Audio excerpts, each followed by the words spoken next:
morning today. Peter and I are doing date day. We usually do a nighttime, you know, date night.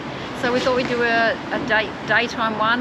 There's this place we want to try in Brisbane at Kangaroo, well, looking over the Kangaroo Point cliffs.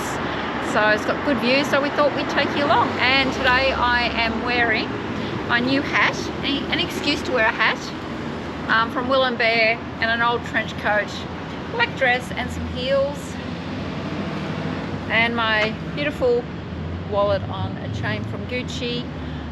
It is cold in Brisbane. We're having a cold winter, so any excuse to wear a jacket for me. So let's go and see what we can get to eat. When you're down and you stare out your window, hoping that you'll come up with some words to say. That's not okay. When you feel like you're fed up with heartbreak, and you know that you can't take another day, well, that's not okay.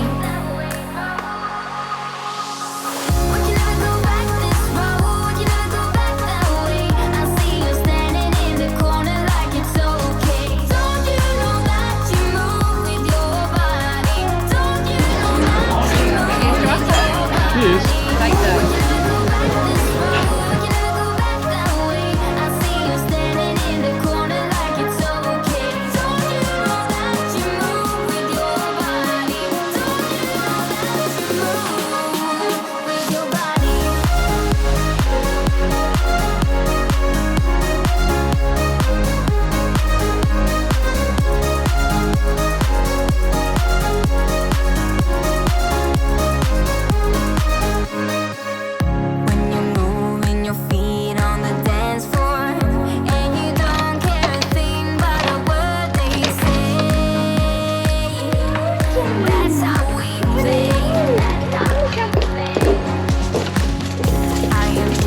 Coffee.